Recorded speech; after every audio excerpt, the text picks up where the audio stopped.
Welcome to Beyond the South Stand, the special series from Beyond the Barclay, where we hear from away fans visiting Carrow Road. Each episode, we dive into their club story, their thoughts on Norwich City, and the unique experiences of following football on the road. In this episode, we're joined by QPR fan Simon Hall as the Hoops head to Norwich. Hi, Simon. How are you? Yeah, hi. Nice to meet you, Jez. Looking forward to talking about the game next Sunday.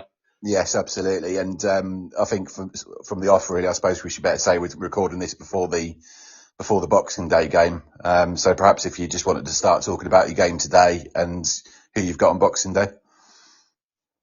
Yeah, I mean, really good result today against Preston, and one of our best performances of the season. I don't know if people are aware we hadn't won any games at home until, and I don't really want to mention it until we beat Norwich on December. We've now gone 3 games winning on the bounce, and yeah, it was fully deserved.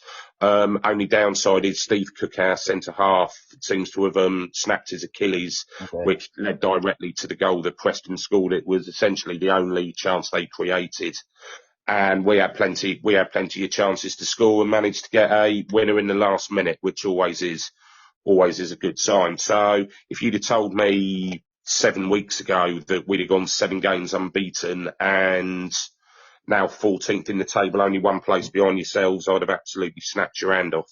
Yeah. So we're going also to Swansea on Boxing Day, which obviously is really kind of the EFL to give us something which is about 4 hours away. Yeah. But that's another one where I think there's every opportunity to get something. And I think if you look in the Championship, with the exception of probably your parachute payment sides, Luton accepted, there's plenty of opportunities for getting results, getting wins, and I think that's been shown by what we've done in the last 7 weeks. No, I think absolutely. And I look back at our game earlier on this, well, it was about 3 or 4 games ago, wasn't it? And we were sort of went into that on a bit of a really sort of decent form, to be honest. So we're quite confident that we'd come to you and get a decent result. But I think as QPR, Queen's Park Rangers quite often do, they sort of bucked the trend there a little bit and gave us a bit of a pasting. And what would be your thoughts from that game? I have to say, as well as we played, I thought it was weird from you lot, to be honest. I mean, you had the 10 goals against Luton and Plymouth, and it was played in a gale. It was played in a gale, wasn't it? And the amount of times you were just trying to play it out from the back, and it wasn't working, and there was no attempt to sort of vary it, No. which surprised me a fair old bit. And it was quite interesting looking at, I know obviously there's been a bit of consternation about McLean and Angus Gunn, but it felt Norwich were quite niggly during that game and got a bit frustrated that it didn't really go their way, and we took full advantage of that. And usually it's the other way round. Usually we're hopeless at playing conditions and other teams take full advantage. So it was really good to go the other way. But yeah, with the McLean and Gunn thing, it seems like there's going to be a bit of needle on the 29th. I don't know whether Ashley Barnes will be playing, but he almost seems to have taken over Grant Holt as some sort of pantomime villain for Norwich with regards to us. So, no, I'm looking forward to it. It should be, I know our record at Carrow Road is awful, but I'm really looking forward to the day out. It's always a good day out when you go to Norwich. Yeah, as we discussed just before we came on, our match on Boxing Day is against Millwall. So, I mean, I think with them is that, they've lost the manager recently, haven't they? And you sort of don't know what you get with them sometimes. So that will be quite an interesting game. And as you sort of alluded to, we'll still have Kenny McLean out. Gunn did play today, although he did have something hanging over him from the FA. So perhaps that's going to get resolved. I mean, the FA seems to sort of hate us at the moment with all of these sort of retrospective bans that sort of keep coming, but it is something that we do need to look at. I think at Norwich, with our disciplinary record, it's not been great this season. I think that's something that's really affected us. Because I think I watched them, because I did for my sins, I watched the Portsmouth game after where you drew 0-0, and yeah, it seemed to be quite a similar story. It was quite niggly. Yeah, very. And so on. And Angus Gunn So I thought he struggled quite badly in the game against us. Yeah. Yeah, should have maybe done better for the third goal. And yeah, great header by Ryan Colley, who's almost come into the team by accident, and he was slightly out of position for that as well, I feel. But yeah, the Millwall one you alluded to is going to be fascinating. I mean, Neil Harris calling the opposition fans thicko, Yeah. Millwall fans thickos, probably isn't the most sensible thing to do, even though we probably think that he's not entirely wrong. No. But yeah, it'd be interesting to see Millwall go from there, because whether they go back to this sort of passing style with Joe Edwards, which didn't work before, whether they're going to go tried and tested, obviously, with people like Rowett going to Oxford, I'm not entirely sure what options there are at the moment for them. No, I think you're right. It's going to be an interesting game for sure. So you're moving sort of onto Queen's Park Rangers then, and sort of the last few years, really. I mean, how would you sum up the club's journey over the past few seasons, and where do you think they're heading now? It's funny, we did a pod on it about a month ago during the international break, and essentially it's been 10 years of stagnation, really.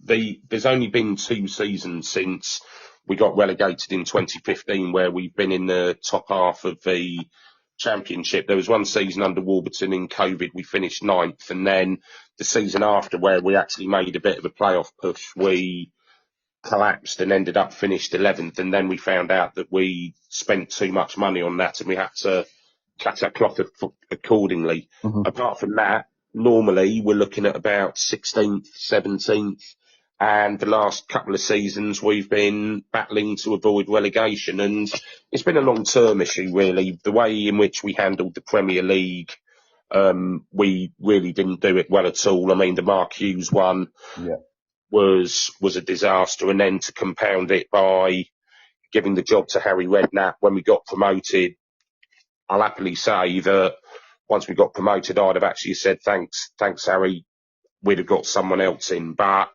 we didn't do that. He ended up claiming that he had a bad knee. And we haven't really recovered from that since. We've always seemed like we've been having to play catch up, really. We've had Les Ferdinand came in as director of football. He is something that we do as a club. We tend to try and make populist appointments when things don't go well, get a former club legend, hope for the best. And don't get me wrong, he did some good things. We sold some players for profit, which is what QPR needs to be doing, and something we went away from when we were in the Premier League. But no matter what we've tried to go on the European approach. We've tried to go with people scouted by Mel Johnson. We've gone to signing established Championship players, former Premier League players. And let's be honest, nothing much has worked.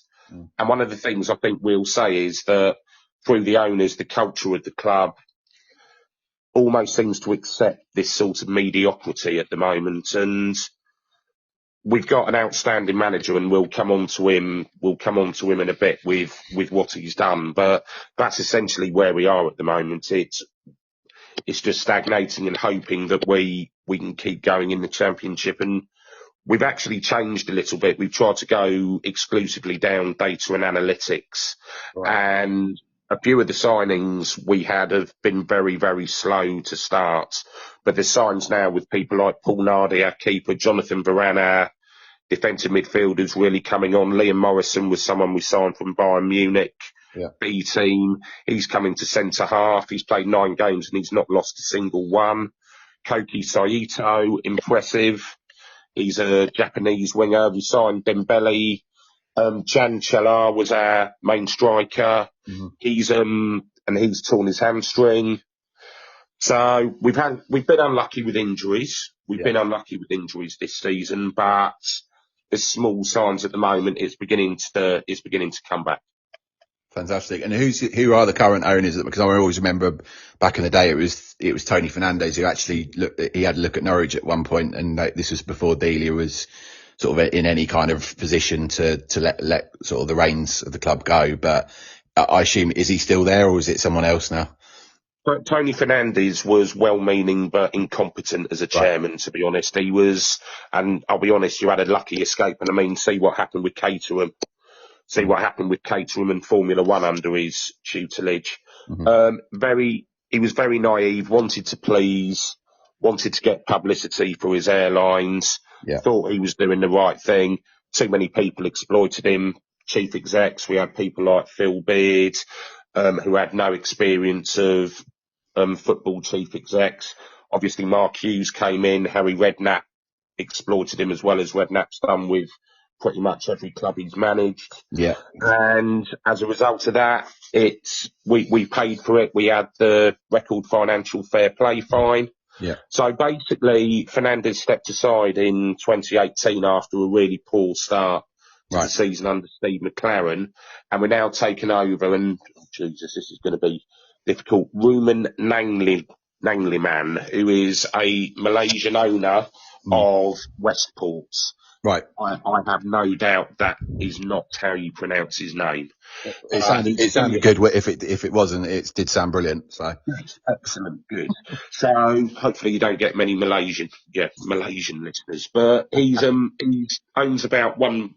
He's a billionaire as such, but he managed to get that from his family. And again, he's someone who, look, they keep putting money in. We lose £25 million a year. And the fact that he still keeps going is to his credit, although there's a bit of us wondering whether that's at some stage, whether they want it for real estate, because obviously Loftus Road, West London, it's prime real estate territory. And there's been talk in the past about us moving grounds, but the owners have somewhat put their foot in it with almost assuming that the council were going to give them a ground for nothing, and that's put their backs up a bit. Yeah. So the story of our owners is they're well-meaning, and we can't live without them because they're putting money in, but some of the decisions they've made have set the club back quite significantly. Right, and I suppose you're sort of navigating your way out of that at the moment. I mean, you know, we as you say, we're talking about the manager later, so perhaps we'll go on to that a little bit later on. But sort of moving back to sort of the rivalry between Norwich and QPR, we've had some memorable encounters down the years. And how do QPR fans view Norwich as opponents? And are there any standout moments between the two? Yeah, I mean, there's two. I mean, I think it's only Watford who we've actually played more than Norwich in games. And there's fans of a certain age, as you can imagine, still can't forgive Norwich for 1976, where we had a genuine chance of winning the league and 15,000 fans went up to Carrow Road and we ended up losing 3-2 and Liverpool ended up winning the title by a point. And as I say, fans of a certain age, Norwich haven't really been forgiven since for that. But we've been regular competitors over the last sort of 30, 40 years, either in Division 1 or the first bits of the Premier League where you were third and we were fifth in the first season. Yeah. And then it started to sort of went down a bit, and then it started coming up a bit again when we were both going for the title in 2011. And I know when we were going through our bit where we were worried about a points deduction, I think some comments Paul Lambert ended up making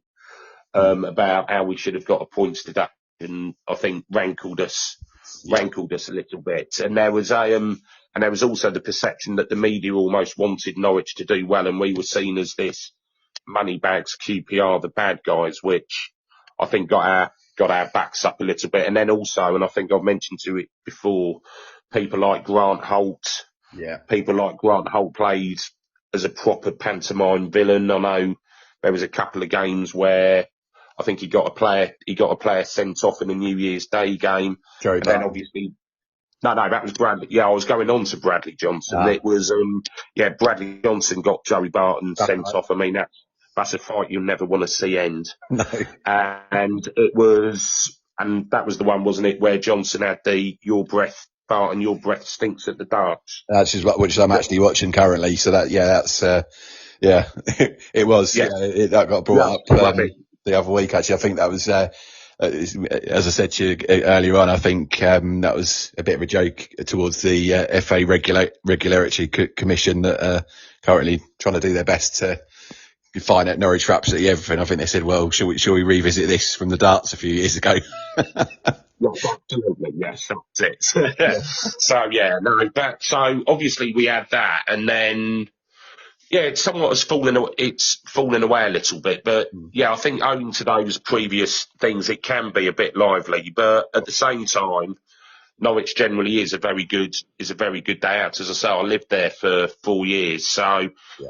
I know for a fact you can have an absolutely outstanding pub crawl around Toonland and going down the river towards the ground, and our regular haunt at the end of it's the Coach and Horses, which is always a great pub, always really welcoming. So Yeah.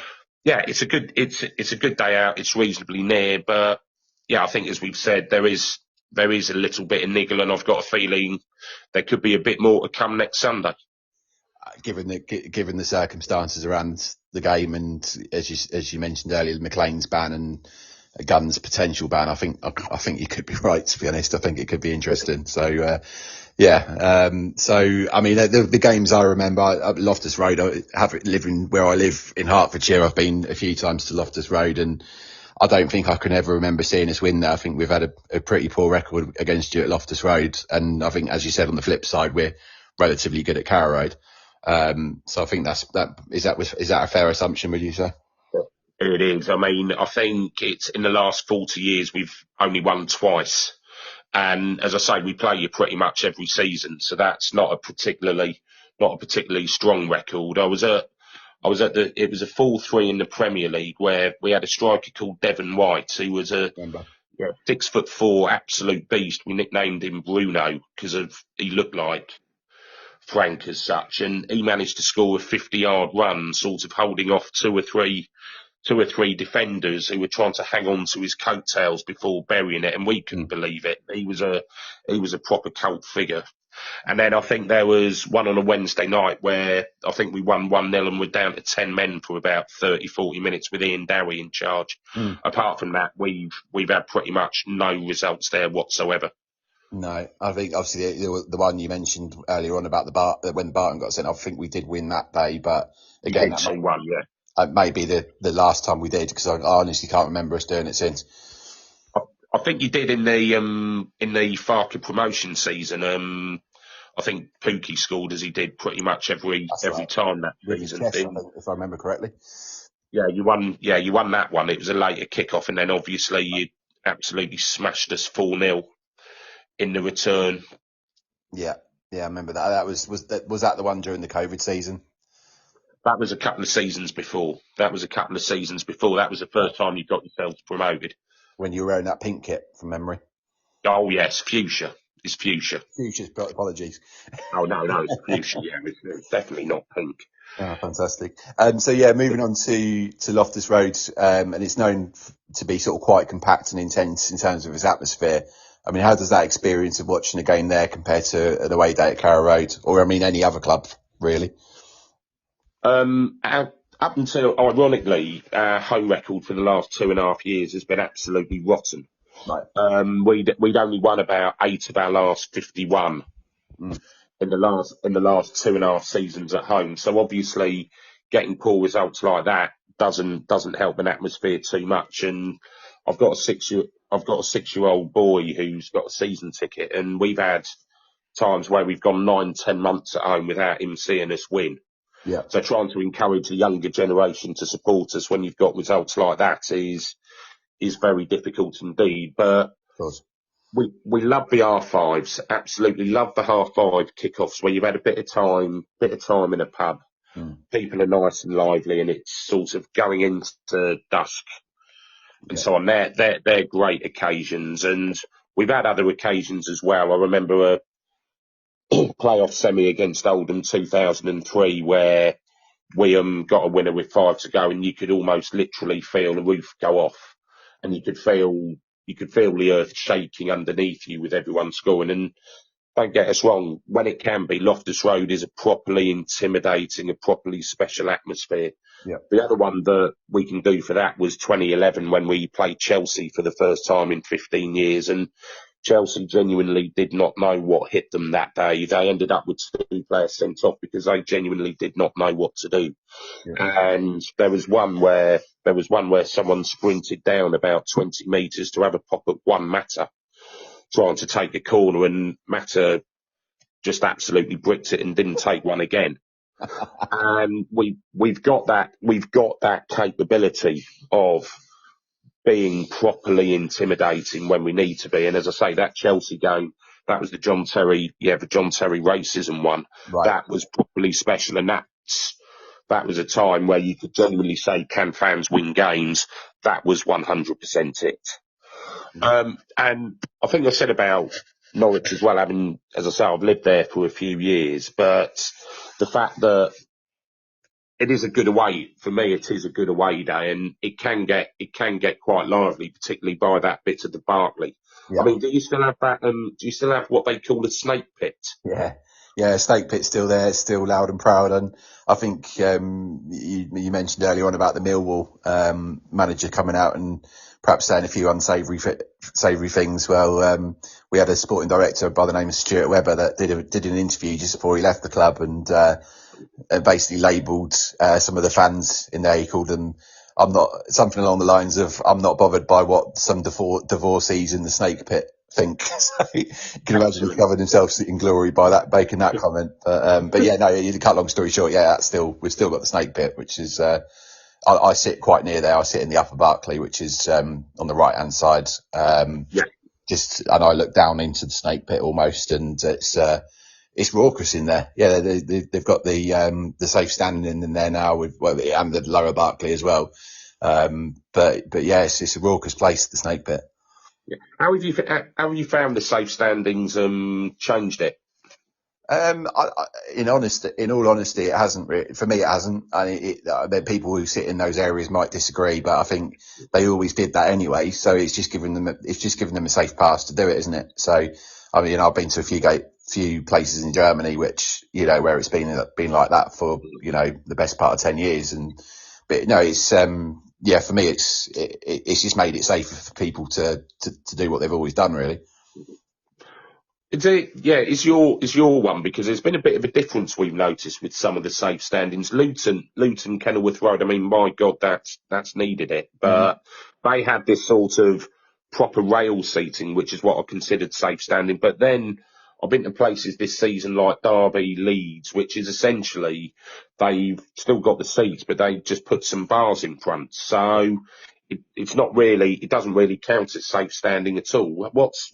What's it like at the Barclay and Snake Pit for that? As I understand it, or as I've seen it, I think I know the seats are still there and they've just got the bars in front of each seat.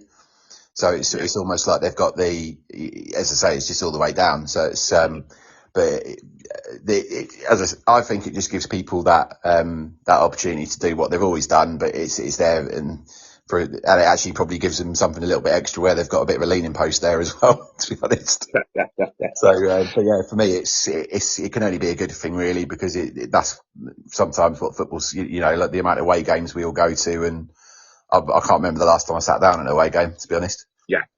Yeah, we've changed. We used to be a club where it used to be a group at the front, and then you'd be going at the back. We're now at a stage where pretty much everyone stands up. Mm-hmm. And one of the things we've done at Loftus Road is 2012, 2013, we moved it to a family stand below a loft, which used to be the proper hardcore bit in the 80s. A Yeah. lot of our hardcore fans go in what we call Q&R block, which they've managed to change to safe standing. And also we've moved one part of the lower loft safe standing. And some of the people on loft flags have done a really good job in trying to get the atmosphere back in that bit. So it's half safe standing, half family stand. My suspicion will be that it will become all safe standing at some stage. And that, for me, even with a 6-year-old, would be something I'd welcome. I mean, I grew up having it, so, and I know what the positives are, and it's not like you're going to have crushes or anything like that. So, No. Yeah, we're all for that. No, 100%. And just in touching on the name of the stadium, it changed recently, didn't it? Was it the Kai and Prince Foundation Stadium? So we changed it to Carrow Prince for about 18 months, obviously after an academy player who was murdered in Edgware, and his father Mark won the Helen Rollison Award at the sports personality. He's a truly inspiring speaker and an inspiring figure. Yeah. Talking about the dangers of knife crime. We had that for 18 months, our sponsorship for the foundation. It's now become, let's be under no illusions, in a way to try and get around financial fair play. Yeah. It's now the Mattrade, which is Reuben, I'll just call him Reuben, company for companies. So it was used as a sponsorship from there. And we've got the Stan Bowl stand, obviously named after one of the, probably, if not our greatest player. Yeah. We've got the Batia stand, which is after a former chairman, and the Achilles security stand. So essentially, just trying to sponsor it to ensure that we were getting money in.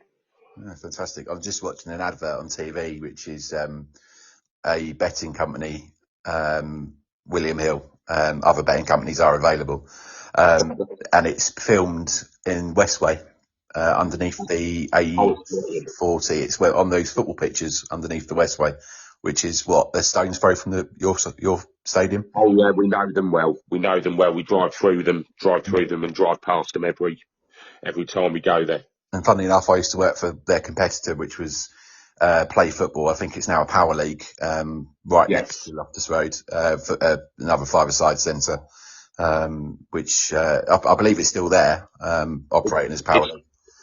It's still there, and it's used as a family zone. It's used there as a family zone before, where there's a few games going on. A few of our players are there. Fortunately, at the moment, my son's happy to go to the pub, so I'm pleased with that.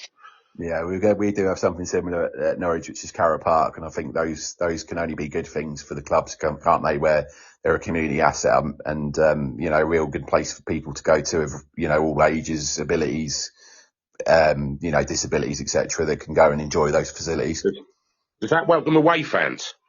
I think so. I've certainly seen other teams' clubs there, and support that local facility 100%. I might after the Coach and Horses, we might try that.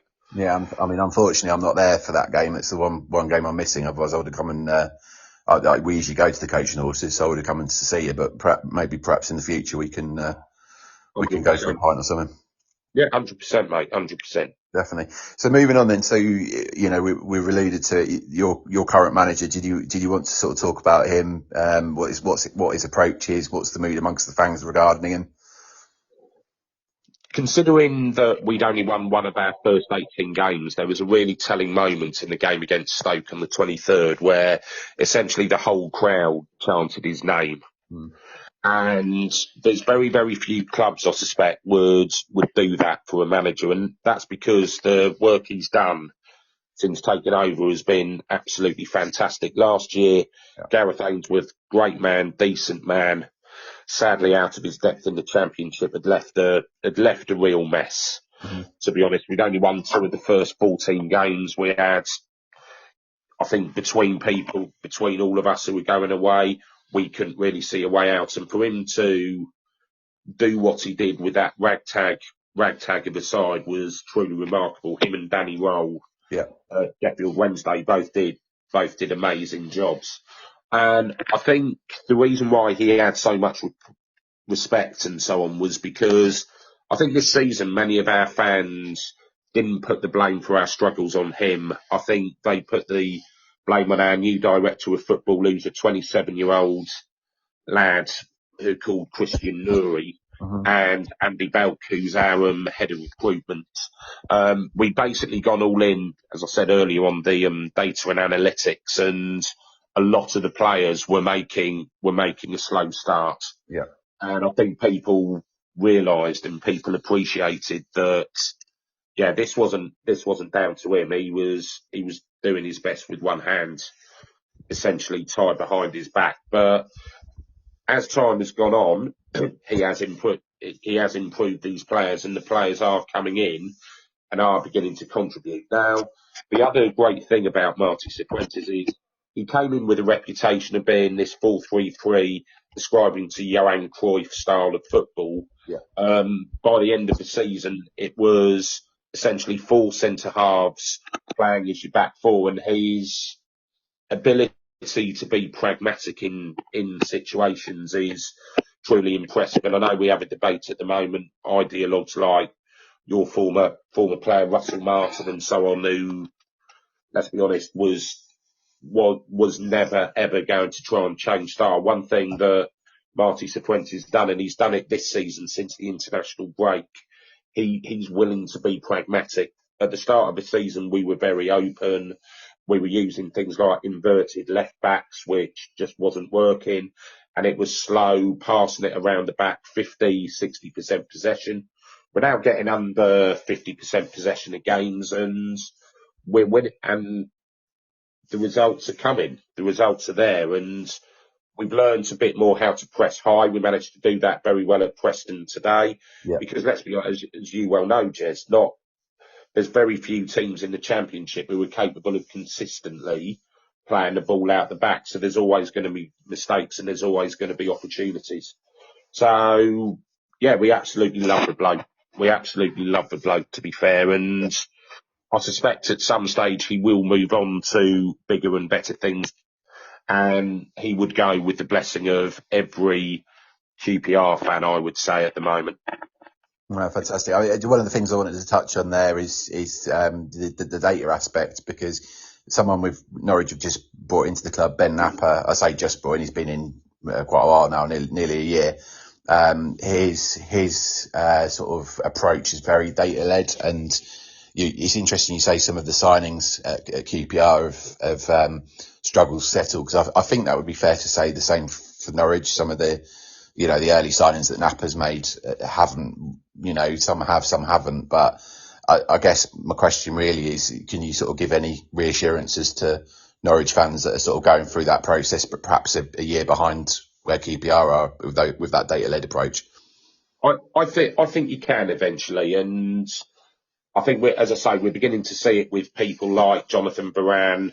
Paul Nardi was more experienced and joined earlier, and actually we signed quite a lot of these players quite late on, but it will eventually come. You're always going to get failures. It doesn't matter what approach you get. You'll always get some successes. You'll always get things wrong, and that's football. And I think there's about 2 or 3 of our 7 or 8 at the moment who we're not convinced are going to make it. But for a team like us, if we get 1 or 2 who do it and we can sell them for big money, that's exactly the model we should be using, and then we can use it again. It's exactly what we did in the 90s when we were an established Premier League side. Yeah. And if we can do that stands us in really good stead. And we've had players who've also come in from 18-year-olds. So Kieran Morgan played today, outstanding. He's 18. Yeah. Ryan Colley's also homegrown, and he's now our top scorer with 3 goals in 4 games. As I say, we've struggled to score goals in the past.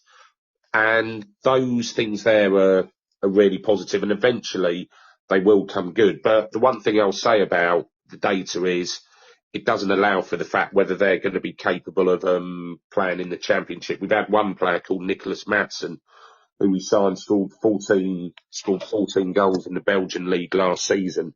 But by all accounts, a lot of scouts in the Championship watched him and considered him a bit too weak. Yeah. And we know in the Championship, one of the key things is you need to run and be strong. Yeah. And look, he's showing little signs of improvement, and I think eventually that'll come. But I think for the most part, you will get your better players, you will get your successes. And I know Norwich in the past with people like how much did you sell Rowe for? Well, that's a contentious one. So he's actually currently only on loan to Marseille, but it's one of these deals where they've got the, what's the expression? Not right to buy as such, but it's almost obligation. Like say that again. Sorry. Is it obligation to buy? Yes, that's correct. Yeah, so the obligation to buy Marseille. They're at Rowe at the end of that, and I think it's going to be about 15, 16 mil for a player that's in like a very minimal sort of contract phase. It's that's a great piece of business, and that's one thing that Napper has done really well. Is he's moved some players on at the end of this season, and some people were going, well, how has he managed to get 11 million for Adam Eder for instance, and there was, one or two others that escape my mind now, but he has pulled off some. Gabriel Sara has never played a minute football in the Premier League, yet he sells him to Galatasaray for 18, 19 mil. It's, that part of it for Norwich has actually proved to be, he's proved a bit of a masterstroke in that sense. It's just, I think Norwich fans at the moment are looking at these sort of players that we rocked up to Sunderland today and lost, 1-0 up and lost 2-1, talking about all the things we talked about earlier on about lack of discipline, etc. And these players that, he signed, i.e. Jose Cordoba, get himself sent off in the 72nd minute. So that's what I'm thinking is, that was the thinking around that question I just asked you is hopefully we can give some reassurances to Norwich fans because I think it will click. Yeah, but again, our chief exec claimed in a thing that it was the first time we ever did character interviews. Mm-hmm. And yeah, you could actually see that where we've struggled, it's not been for effort. Yeah. It's not been for efforts. And actually our players, every time we've had them for interviews on our pods where they've been at different training sessions, they've always conducted themselves very well and always been a decent bunch. Yeah. I think there was a championship referee who we spoke to who just said we were actually probably the nicest team to referee because and I know this might be a bit difficult for you lot to believe, but yeah, one of the nicest to referee because we're not the sort of ones who start going at people. But yeah, no, I think it's the character, and I think you need to give it time, and we're beginning to see that corner being turned at the moment and some of them making a more positive impact. I think it's a case of being patient, but as we know, that's not something that many football fans nowadays possess. No, I agree. So yeah, moving on. So there have been a number of players who've played for both QPR and Norwich. Who stands out for you, and what are your memories of these players during their time at each club? Yeah, I picked out about three. I was thinking about it and I picked out about three. Obviously Rob Green. Yes. Yeah. Rob Green, who started off, and I remember one game about 20 years ago, made an absolute howler. Mm-hmm. He made an absolute howler against us. Oh, I think sorry. Yep. Yeah, we'd won. And then obviously we had this ludicrous nonsense in 2012 where we originally signed him to play. He ended up conceding 5 goals in his first game and again made an absolute rick. Yeah. For the opener, and then 2 weeks later we're signing Julio César on about 90 grand a week. That's right. Yeah, I remember now. Yeah, and it was just absolutely mental what was going on at the time. And he didn't really look. He's difficult really what to say. He was a bit meh, to be honest. He was very good in the playoff final 2014. There's another good Norwich player I'll come on to with that in a bit. But yeah, we still, his distribution was always suspect, shall we say. Any time an opposition keeper kicks the ball out, we'll still chant Greeno at him. Yeah. And that's even after 8 or 9 years of him going. So I think Green's just a symptom of that really sort of hedonistic time that we had. Another player who we had in 2000s, I remember, Jamie Curitan, who obviously scored absolutely loads everywhere. Yeah. But Ian Holloway generally played him as a left or right winger. Oh wow. We had two other strikers, Kevin Gallen and Tony Thorpe. Yeah. So generally we played Curitan out of position. Now the irony of it was we signed him from South Korea, and we as fans actually raised the money to get it. Yeah. So he was £50,000. It was the time when we were in admin in the early 2000s. Mm-hmm. So yeah, raised some money, got the signing done, and we were all genuinely excited. We knew how many goals he's capable of scoring, and yeah, he managed. I think he got, as long as he was playing Coventry City, he was pretty much prolific. But unfortunately, everyone else, it didn't really work as well. But then obviously he ended up leaving us and having a continued distinguished career in the lower leagues. And I'm not sure he's probably still playing now. He is manager. I think he's still at Bishop Stortford, from memory. Although I think you're right. I think he did go on and play for someone else. Yeah, he went down to, I think, Exeter. I think he went down to Exeter. I know he rocked up at St Albans That's right. Yeah. and scored loads. He scored absolutely loads down there. But yeah, no, it almost seemed like what could have been with Jamie Curtin if he'd have been handled a bit differently. The third of the four I wanted to do was Gary O'Neill, Yeah. who Love Gary. Gary O'Neill, obviously in the news because of what's happened with Wolves, played a season for us, managed to get himself sent off in the playoff final, sacrificed himself, basically taking a Derby player out who was through on goal, Yeah. and plenty of respect for him for that. And then obviously he left in 2014 to join yourselves and managed to get yourselves promoted in that playoff final in 2015, didn't he? So He did, yeah. he had a really positive impact for the both of us. And now we're going to talk about someone who perhaps hasn't had a positive impact. And back in the 90s, you had people like Neil Redfern who went to whatever club and he would end up being in a side which got them relegated. Yeah. You got any idea from the 2010s who I might be talking about who played for Norwich and us who did that? 100%, yeah. I think it was, yeah. So we signed him from you, didn't he? When he ended up, I think, getting relegated the first time. That's right. He then joined us, and it's fair to say he scored some great goals, but it's fair to say his style was languid. Yeah. So He's very laid back. Yeah, he's a proper match of the day highlights type of player. What was best about it straight afterwards though? I think we flogged him to Swansea. Yes. We flogged him to Swansea the season after, and I think we can all guess what happened there.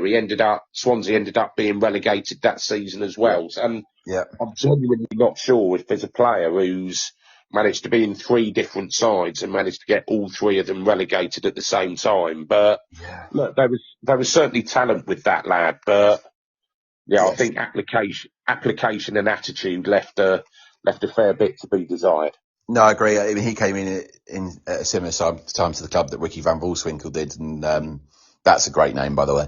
And he came with a big reputation. I think we signed him from Sporting Lisbon, possibly. That's it. That's it. He came with a massive rep, and unfortunately at the time we had a lovely bloke, but I wouldn't say he was a particularly attacking minded manager, but Chris Hughton was our manager at the time, and he kind of ruined him a little bit. It was, he scored in his debut against Everton, and I think he scored maybe one or two more goals for Norwich in his time, and it just didn't work, unfortunately. But sort of coming on to Leroy Fer, he came in. I'm pretty much sure he came in at the same time, and he just very, very chilled out. I think clearly a talented footballer, but I think he probably believed in his own hype a little bit sometimes. One or two that I'd mention is Lee Camp. Yes. With us. He was actually at one stage. So carry on. I still remember that there was a game, wasn't there, where it was penultimate game of the season and Camp managed to get himself sent off within about the first 5 minutes, I think. Yes. Yeah, I think you needed a win to stay up. I think you had Glenn Roeder in charge at the time. And, I think you ended up going on to win 3-0, or either that or it was someone else got sent off trying to deal with a Lee Camp mistake. It was one of the two. Yeah, no, definitely. I'm trying to think if that was that, because I'm pretty sure we had Camp when we were in the Premier League. Oh, hang on, I'm thinking about someone else. I don't know, maybe not. But yeah, I certainly do remember, because he was maybe our second or third choice keeper and at the time. No, I am definitely thinking about someone else, because I think Lee Camp did come in as perhaps a number two, but we also had Peter Crouch. Wow, when did you have him? So he played for us in 2004, and he came in on loan from, I want to say, Aston Villa. I think you're right. Yeah, I think you're right. Before he came to us, he wasn't really pulling up any trees at Villa, but he had a really good 3 or 4 months with us. I think it was a very short, because back in those days you could have those sort of short-term deal loans, couldn't you?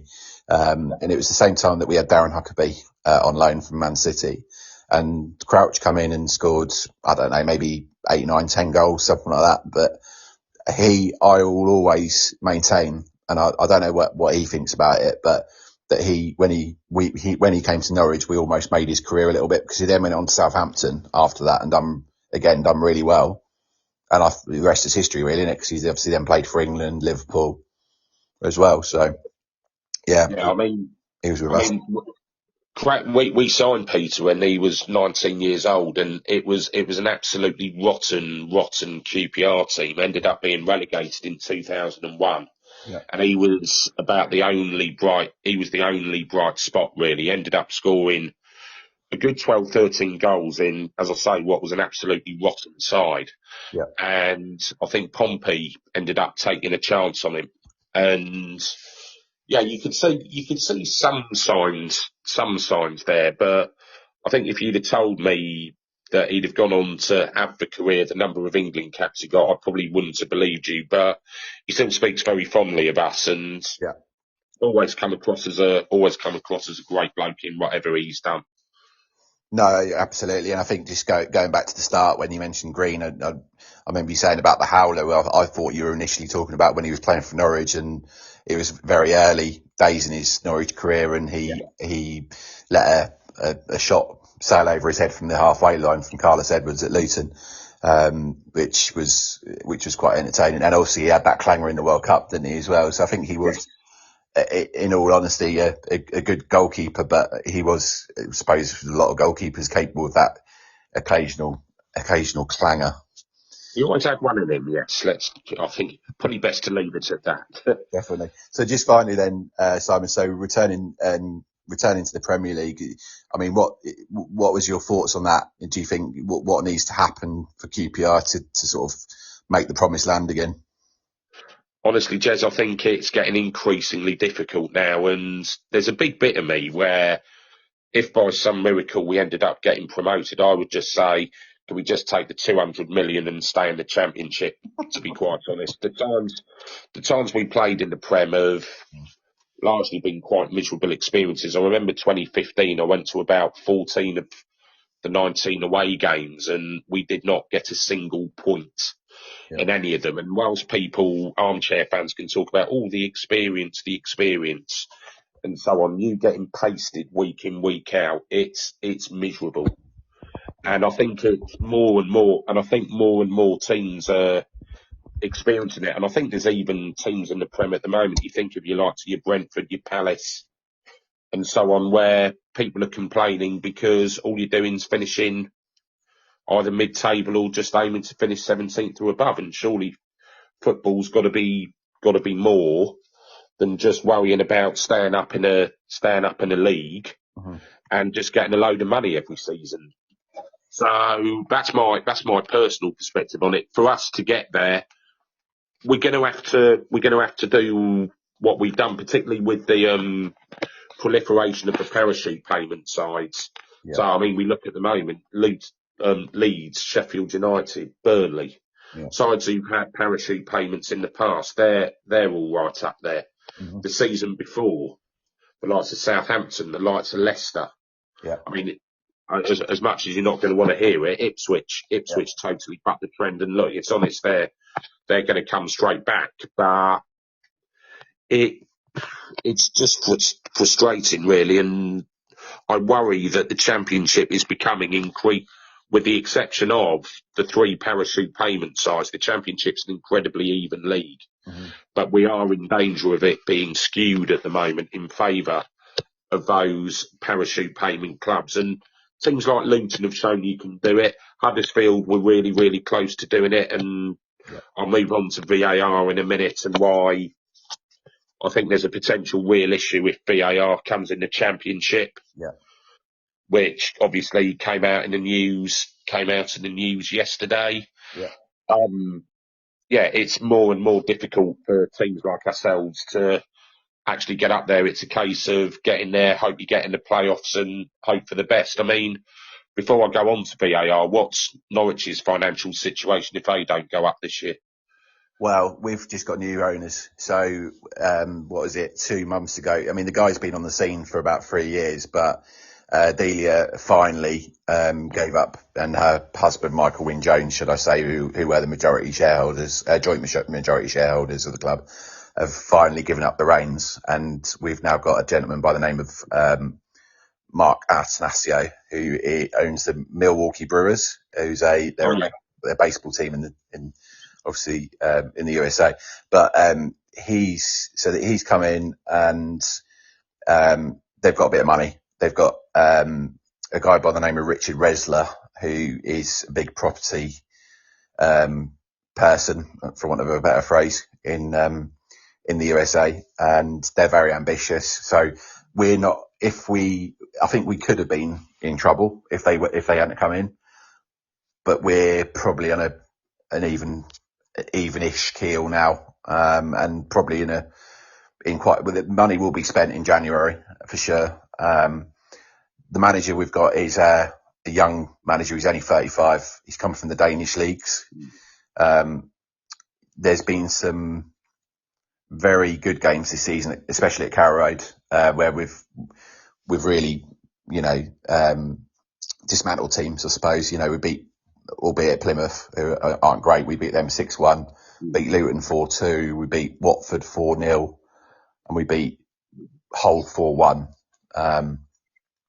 But they're pretty much the only game, well, not the only games we've won, but one of the only games we've won, and the rest of it has sort of been sort of draws and losses. So I suppose the point I'm trying to get to is we've been very inconsistent, and that's something that's going to need to change for us next season. But I think if he can keep the philosophy of those wins and keep building on that, I think we could be looking very good next season.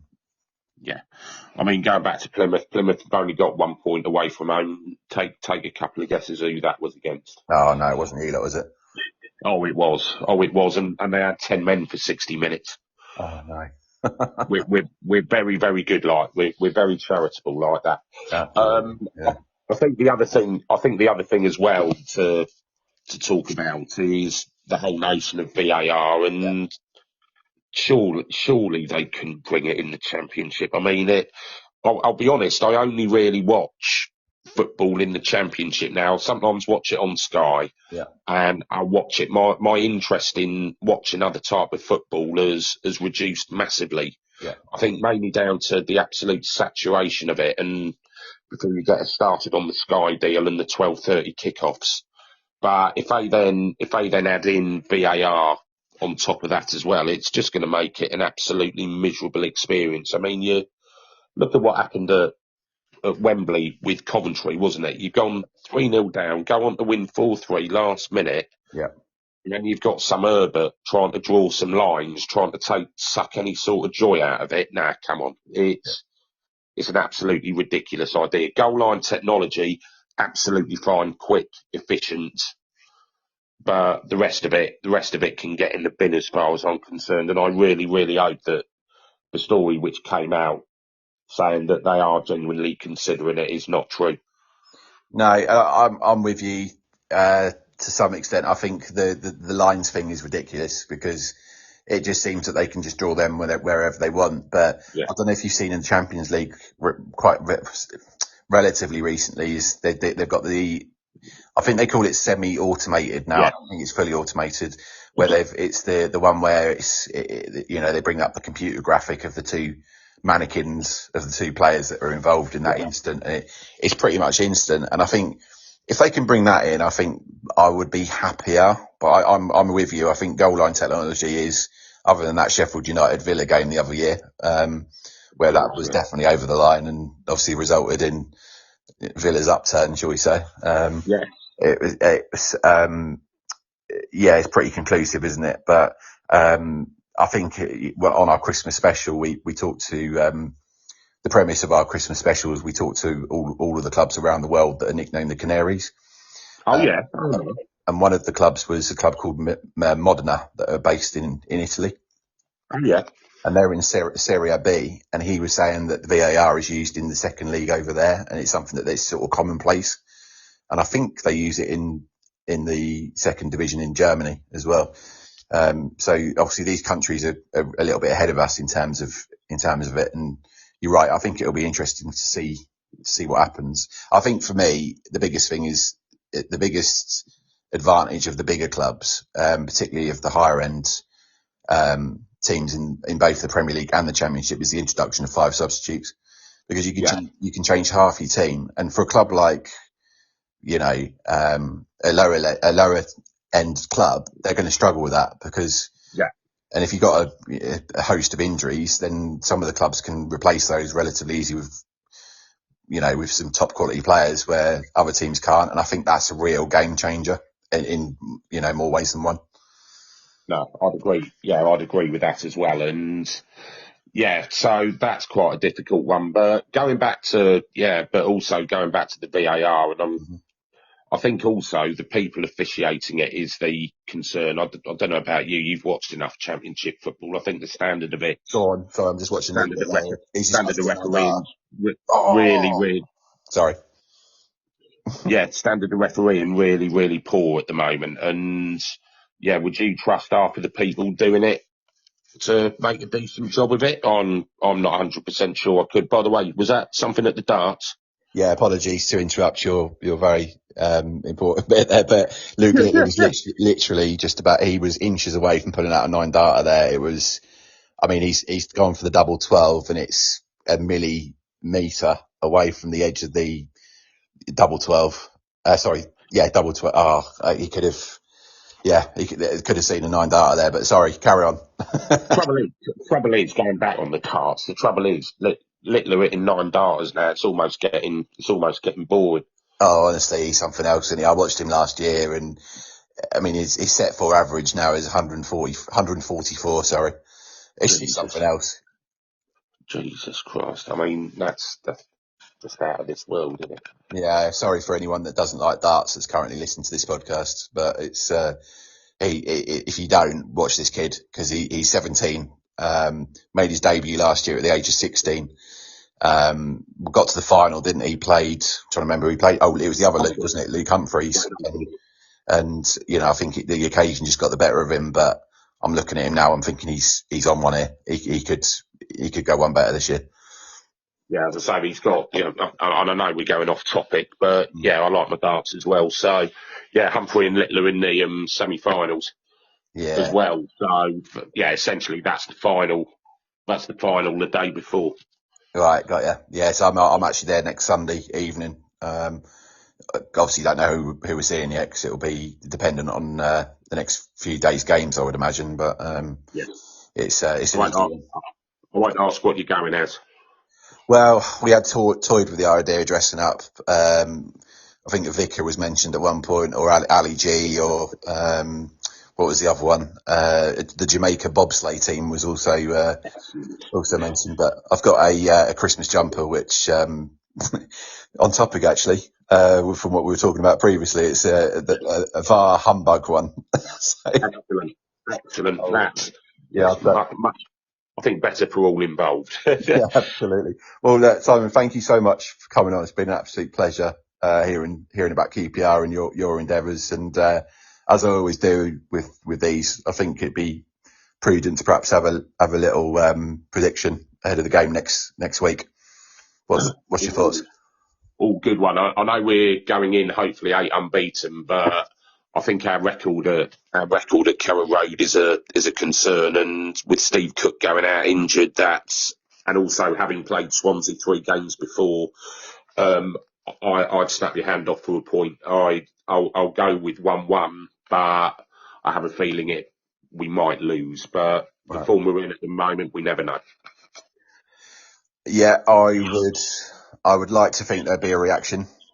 Based on the fact, not just what happened during the last game, but the scoreline. I think they've got something to prove there. So I hope that they go into that with the bit between their teeth and get a good result. I think we'll concede as we always tend to do. So perhaps 3-1. Okay. Fair enough. It might be, possibly a bit tighter. As I say, we've only conceded 3 goals in our last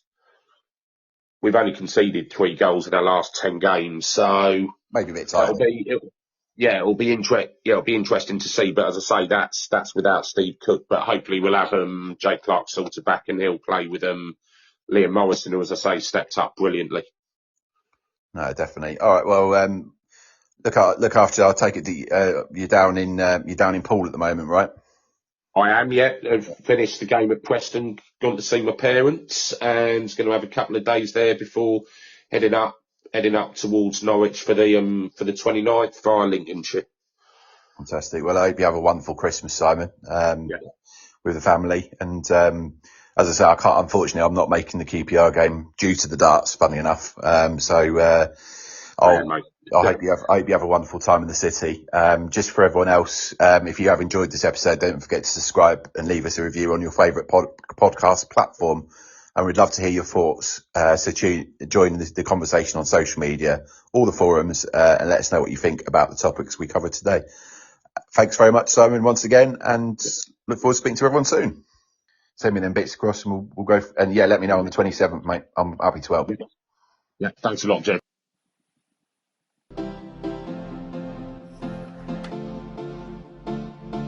We are available on all social media channels, including Facebook, X, and Instagram.